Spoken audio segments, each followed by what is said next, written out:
Welcome back to the show. It's so good to have everyone. We're joined with two representatives from the Cedar City Trick or Treat Women's Shelter. We have with us Lauren and Camille. It's so good to see you. Why don't you guys share a little bit about domestic violence? Yeah. So partner violence is usually between a male abusing a female, but it can also be women abusing men or same-sex relationships. Yeah, we also have found that women of color are a lot more likely to be abused in domestic violence than other women. We've also found that it occurs more in very low-income families. Yeah, and the greatest threat to women when it comes to domestic violence is usually from a man, and that's usually from an intimate partner, so not a stranger. It's actually from someone that they're really, really close to. Wow, those are some very interesting facts you just shared. So tell me a little bit why a person would abuse their partner. Yeah, so there's lots of reasons. Men tend to use violence as a means to have control, and they use it when their authority is questioned. And then women tend to use violence when they feel threatened or when they feel like they need to defend themselves. Batterers also likely feel it's important to maintain a male dominance and keep control of women. Mm-hmm. Some also may abuse somebody if they feel insecure and if they feel like they need to protect that person. And so in this way, they will kind of isolate this person. Abuse also is more likely to occur when there's stress from job loss or poverty or emotional distress such as depression. Wow. All right, so I know women often go back to their partner. Why do they go back to their abusive partner? That's a great question. I feel like sometimes we question why do you go back after all that happening? There's a lot of reasons why women go back. One of those reasons is for the children, for love, for economic dependence. Sometimes these women suffer with a lack of self-confidence and a lack of power, and a lot of fear also plays a role in this. Sometimes they go back just because of how fearful they are. Interesting. So how common is domestic violence? Great question. Really, it is more common than we think, and a lot of times it is kind of hidden behind doors. But it is estimated that 2 to 3 million women are assaulted by their male partners, and about half of those women are severely assaulted. We have also found that as many as 21% to 44% women will be assaulted by an intimate partner by the time they reach adulthood. Mm-hmm. And about 33% to about 50% of those women do experience rape in these relationships. Studies have also shown that 22% to 40% of the women who seek healthcare in clinics and emergency rooms are victims of battery. Wow. Thank you so much for joining us on the show. Let's give a round of applause for these guys. They do incredible work. So before the show, we actually had Kennedy, who is the co-anchor,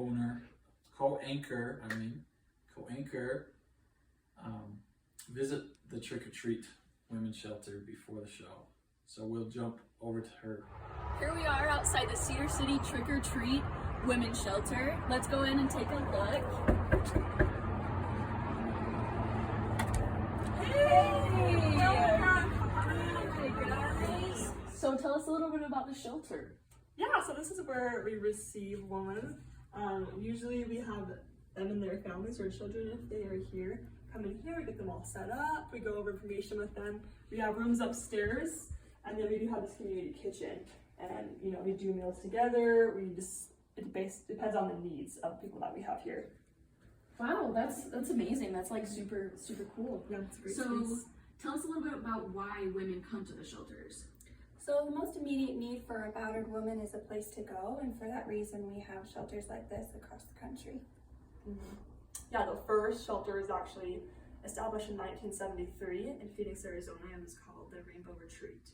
And so there has been shelters for a while, and they have found that it's a great way to help women that are in those desperate situations. So how long do women usually stay here?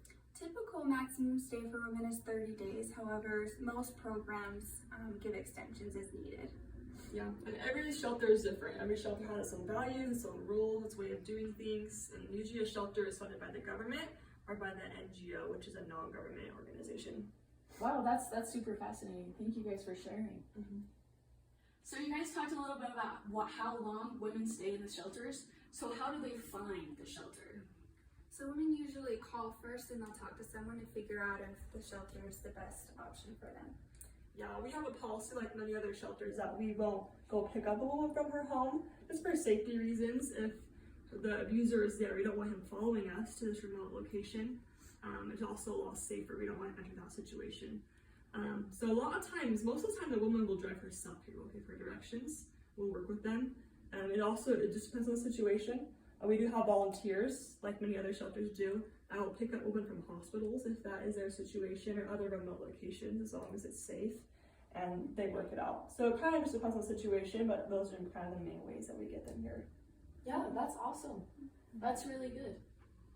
And women usually only use the shelters as a last resort if it's their last option. Yeah, usually before they come here, they'll stay with other family members or other resources that they have. Well, that's awesome. Thank you guys. So how do you guys keep victims safe from their perpetrators in these shelters? So transitional housing programs are used to help victims and their children transition from shelters to more permanent residence.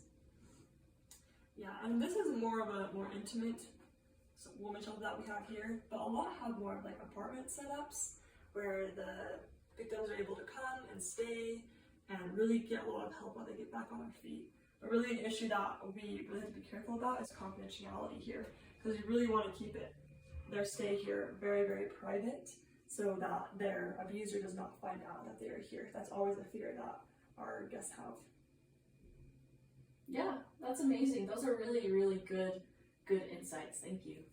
Well, let us show you more of the shelter. Awesome. So I'm going to keep asking you some questions. Yeah, of course. But so we talked a little bit about how the victims are protected from their perpetrators. But what I was wondering and what I was thinking about, and I'm sure all of you guys were thinking about, was what are the police's roles in all of this?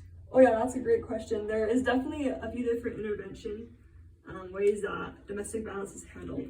And that's through police departments, that's also through shelters, like this one here, and also through counseling approaches. Right, and experts on domestic violence recommend that police comply with 4 major strategies. And the first is to identify the perpetrator. Yeah, after that they want to make an arrest or go towards that. And they also want to preserve evidence in the scene that can be used in court and in those situations. And the last is to arrange for temporary restraining. Wow, that's awesome. So mainly your role is to protect the victim. Yeah, And then you leave the police take care of the perpetrator. exactly, yeah. Wow, that's amazing. Well, thank you guys so much for showing us around. It was really fascinating to hear all about the Cedar City Trick or Treat Women's Shelter. Thank you. Yeah, thanks for coming. Welcome back to the show, everyone. Why don't our representatives tell us a little bit? I know you guys work a lot with domestic violence. What are some of the misconceptions that you guys find? Yeah, so there are a lot of things that people believe about domestic violence because we know it is something that is kind of behind doors. One thing is that it's really rare and infrequent. People often believe that. They don't believe that it's actually happening, and it is. People also often believe that beatings and abuses, they just happen and they aren't a regular occurrence, or that battered women ask for it. They also believe that women aren't really actually hurt when this happens. Legal advocacy can help domestic violence survivors negotiate the legal system and obtain restraining orders and address divorce and custody issues. Yeah, some other resources out there are support groups, which are really, really helpful. There's also a lot of services for children. It's not just the women that need these support, these additional resources. Their children also go through traumatic experiences when this happens with moving and with what has happened. And then it's often nonprofit organizations that fund these resources and that provide all the different things that these victims can use to help them.